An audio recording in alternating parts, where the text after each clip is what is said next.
Okay, let's unpack this. Imagine feeling such intense frustration, such anger at what you see as injustice that you're actually praying not to become violent, all while, fiercely trying to hold on to your faith. That's the powerful, raw, deeply human struggle we're diving into today. Our source material, it comes from these really gripping lyrics. A YouTube music video, MESUS Cowards, by an artist called Saint MESUS. And our mission really is to pull out the core insights from these potent lyrics, explore that struggle between, well, righteous anger and the call for forgiveness, and what it actually means to stand for your principles in a world that can feel pretty unrecognizable sometimes. It's fascinating, isn't it? Because it's more than just a song. It feels like a direct window into this Mm-hmm. very personal conflict. But it's also universal, I think. That tension resonates. What's really striking is how the lyrics become this testament, to that ongoing battle inside us all, trying to square our ideals with the harsh realities we often face. Yeah. These aren't just abstract ideas. It's visceral. It's a soul grappling with huge moral pressure. Absolutely. And the artist throws us right into that conflict, right from the start. They open with this plea that it just hits you. I don't know what to say, Lord. I know that I can stay silent, and I don't know what to pray, Lord, so I pray that I don't turn violent. I mean, that's not a casual thought. It feels like a desperate cry, almost. Mm-hmm. Asking for help to hold back this rising fury. What's the first thing that hits you about that? Well, that opening line, it immediately signals what you might call a state of moral injury in the making.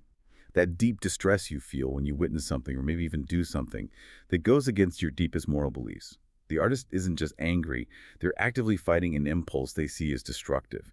And that shows, I think, that spiritual strength isn't about not having those impulses. It's about the conscious struggle against them. It sort of reframes what being faithful or principled means. It's often this sustained internal battle. That's a really important distinction. Yeah. Yeah, and the tension just ramps up from there, doesn't it? The artist mentions trying to follow that core teaching, try to turn the other cheek. But then almost in the next breath, this painful pivot. Evil's everywhere. I feel it turning me into someone, I don't want to be someone that don't forgive. It really shows the sheer difficulty of living that ideal when your whole environment seems to be pushing back. Precisely. And it's not just tension. It vividly illustrates this. Maybe we call it a corrosive empathy effect. The ideal turning the other cheek, it's being eroded. Why? Because their empathy for the victims is so intense. They're internalizing that injustice, and it threatens to make them part of the very cycle they hate, unforgiveness, maybe even violence. It's a stark reminder, really. Mm-hmm. Prolonged exposure to injustice. It can change your moral compass. It can push you to question your core beliefs. And the artist gives a very clear reason why just turning the other cheek feels, well, maybe insufficient, or why forgiveness alone might not be the answer. They make this compelling point. But if we let evil go, we just punish the innocent children woke up without daddy and a wife without a husband. Mm-hmm.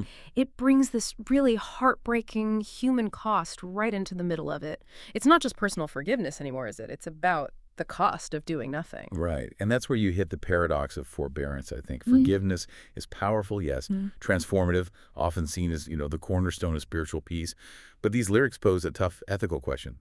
When does passively accepting harm, especially to the vulnerable, become a kind of moral complicity itself? The artist isn't just wrestling with their own anger. They're wrestling with a perceived responsibility to protect. And that really challenges you, the listener, to think about the limits of passive resistance. It suggests maybe sometimes true compassion needs action, even if that action feels like it departs from traditional ideas of forgiveness. Which brings us to the triggers, right? The specific things fueling this intense emotion. It's not just vague evil. The lyrics point to really specific, deeply upsetting things, like seeing people celebrate in public like you love it so disgusting after someone has died. It's not just the act itself, but that public callousness. It seems to really twist the knife, adds insult to injury. Oh, absolutely. What's profoundly disturbing there is the desecration. It's not just the awful act of taking a life. It's the celebration afterwards, the mockery. This goes beyond anger at violence. It's a violation of dignity, a complete disregard for human life, and it shatters that respect we should have for the dead, that kind of public intentional disrespect. It's designed to provoke, to strip people of their humanity, and it just ramps up the outrage, makes forgiveness feel almost impossible. And this outrage then gets focused, crystallized around a specific event. The artist says this guy was shot a stand-up man while he was sitting down. Oh.